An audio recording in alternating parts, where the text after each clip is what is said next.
And yet you also say that God doesn't know our future. How can that be? It's easy. I'll give you the answer. We know the potentials of all of the things that you might do. It's extremely complex to you. To us it is not. It's interdimensional. It all loops around in a circle. We can see the potentials of every decision you might make. Therefore, we know everything. Except one. In your free choice situation on this planet, we don't know which one you're going to do. That's up to you. But when you do it, we say, that's the path that we had all along. Now we know what's going to happen. So I bring this to you so that you will think this through. I've already discussed the past in your mind. Let's discuss the future in your mind. Do you agree that each lifetime you might live is a graduate one from the one you had before? In other words, you learn from each and you reincarnate with all of the knowledge from what you call the past one. So the next life is going to be better. The one after that, more informed. The one after that, more enlightened than ever. You learn, you learn, you learn. If that's the truth, and if what I'm saying is also the truth, that means there is no time. You have already lived them. Oh, you're living them now. And if that's the case, why don't you choose to go 5 lifetimes up and grab the wisdom that you were going to learn in your paradigm and pull it down and use it right now? How about that? That's called ascension status, dear human being, and that has been the promise since I arrived in 1989. You got a new energy on this planet. Whether you call it the harmonic convergence, the harmonic concordance, whether you call it the Venus transit, you call it whatever you want. We even gave you the big one, the Paradise Matrix. Go back and find what that is. All of these are deliveries to the planet to set you up for 2012, the renaissance of the new sun. No wonder it seems so dark here to you. You're only beginning to turn on the lights. I know I speak in metaphors. Let me move on to another one. You all want to know about it. Humans are possessed. How do I co-create my reality, you say? Well, the first way is to get rid of the sense of time. Understand and agree that you are bigger than it seems. There are more of you than it seems. And although you're in charge with your brain, think for a moment of these lifetimes that are still happening that you have control over. Kryon, does that mean that I have control over my higher self? Yes, it does. Because your higher self is no more than a divine complement of your angelic being. It sits there in no judgment at all. It does not control you. It sits there ready to be connected to you. And when you connect to it, your thoughts are the thoughts of the higher self. What a concept. What about co-creation? In order for me to do this correctly, I have to give you the rule. The rule. The axiom, if you wish, that you've always known is there, but now I'm going to verbalize it. And that is this rule. It's about enlightenment. And here it is. No amount of enlightenment can be put upon another person to change them without their permission. Let me put it in another way. You can not, with your enlightenment, steamroll over another person who has not what you have. It's against the rules. It cannot be done. And it doesn't work that way. In an 3D attribute, you see co-creation as something you do that affects you and gets you something. That's not the way it works at all. You cannot, in all integrity, affect someone else's life with your co-creation. And you will say, well, how else can it work? Doesn't there have to be a winner and a loser? And the answer is no, there is not. There's a winner and a winner. Here's what you don't understand. As you co-create for yourself, you push energy around that never would have been pushed around before. And when you do this, it helps someone else to move into a place that will eventually give them light that they didn't have before. At the same time, create a situation in your life that you have prayed for. That is complex. Let me review so that you understand two things we have mentioned before. When you send light, it is the same concept. We told you before, you are not allowed to send light with a bias. If you know something is happening and you wish to send light there, don't send the solution. Don't send what you want. Just send light. Get used to understanding that light is all you have. That's what the lighthouse has. It doesn't have an agenda. It only has light. It doesn't broadcast something on the light. It only has light. You send light to a place in the darkness, and whoever is there gets to see better. Do you understand? And when they see better with their free choice, they can choose things that you have helped illuminate with your light. That is integrity. We told you that before. The second review is we told you about prayer. You pray for someone. Don't put an agenda on it.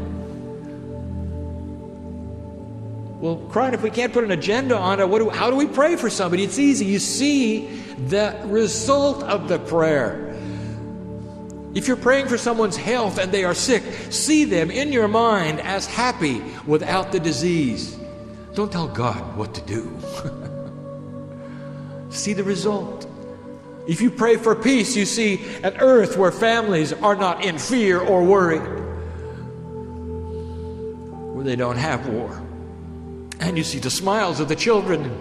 This is your visualization, and that is your prayer. And that, my friends, is just like sending light. You send the compassion of your divine self to places that need it. That's what lighthouses do. That's not hard to understand, but the hardest one to understand is co-creation. And the only way I can do it is to give you this example, one that you will all understand, especially in this town. See, I know where I am. How many of you have heard of the parking angel? You got parking angels here. You probably have more here than any other place on earth.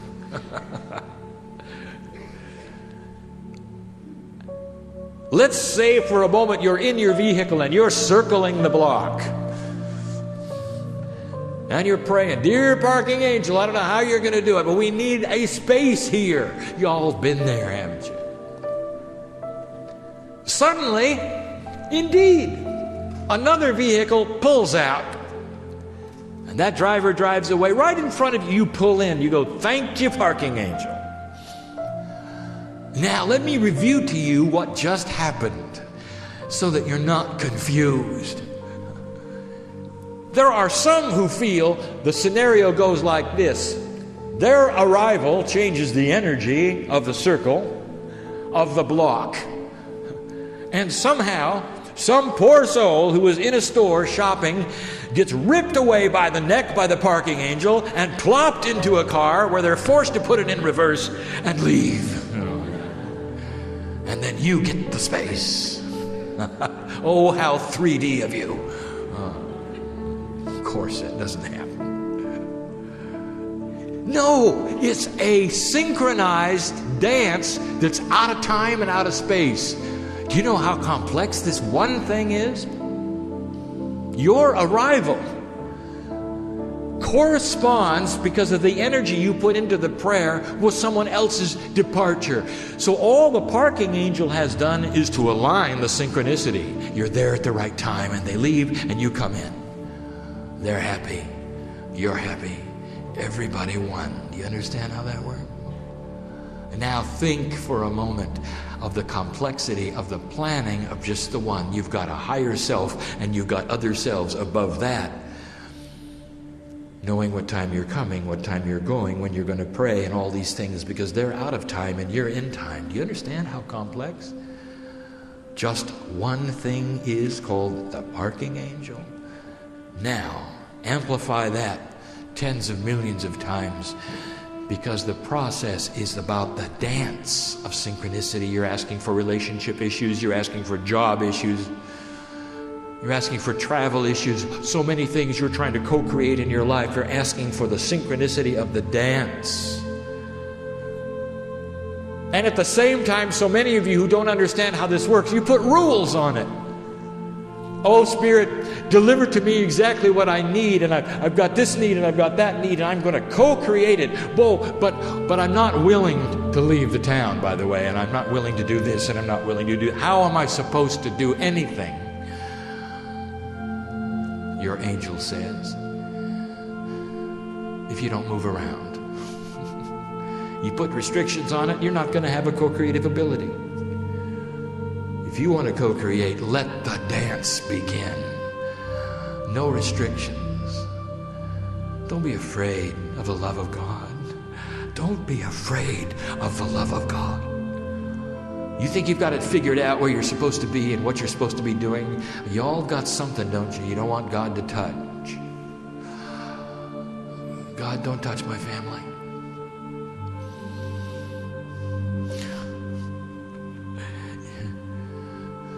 Let me tell you about your imprisoned thought. You're always afraid that God's going to do something to your family. What if we touched your family and made them fall in love with you all over again? What if they got an enhanced love wash? What if this family of yours that you don't want us to touch suddenly becomes enlightened because they see something in you? Is that okay? Is that okay? Oh, you put restrictions on us. Let the dance begin. That's what we want to tell you. That's courageous, isn't it? We got one last thing. Ya'i. You've heard this before. Oh, dear one. We've spent time together, haven't we?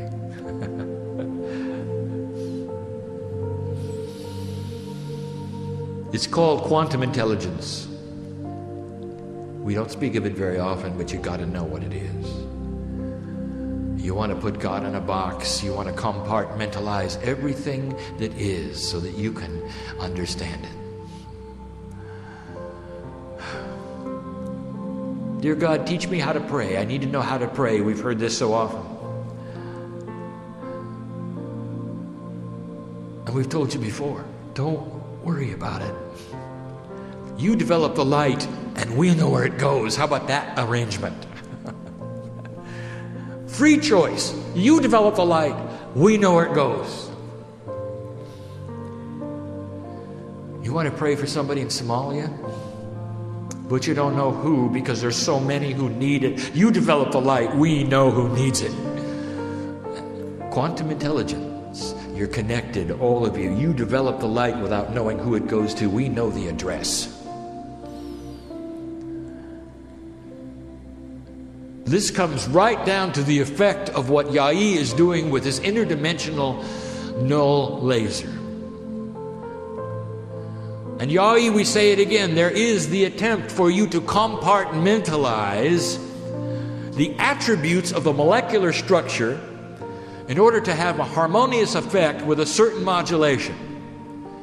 And that you feel is therefore going to touch the parts that need it within the human body. But we're going to tell you this: do all of your experiments with a control of a multi-colored and modulated laser so that you can see the results of one that you don't modulate specifically.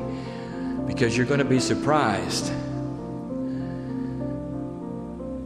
There could be a generic one that knows exactly what to do no matter what color it is. No matter what the modulation is. Do your experiments with that in mind, and that will speed up things, because then you won't be compartmentalizing the modulations as much when you realize that through quantum intelligence, one might know exactly what to do. It's just like prayer. Are you here tonight and you're uncertain of how to pray or what to do for your own body? He says, I don't know what to do next. Why should you? Don't you understand? You sit in front of God and say, I am connecting with my higher self. Finally, dear God, not only do I tell me what I need to know, but just do it, will you? I'm sitting here and I'm ready. And then stand back. All we need is your permission. Quantum intelligence will go to the places in your body that need it. Get used to meditating every day, even a short amount of time. Dear Spirit, place in me what I need. And you'll save a lot of time, dear human being, if you'll stop telling us what you think we should know. Don't you think we're around? Oh, you sit in front of Spirit and you say, oh, you won't believe what happened today. Oh, yes, we do. We were there, remember? Well, Spirit, I'm going to have a hard time paying the rent. Don't you think we know that? Don't waste time. We're in love with you. Don't waste time. Just get to the point. And the point is this. Dear Spirit, give me what I need and tell me what I need.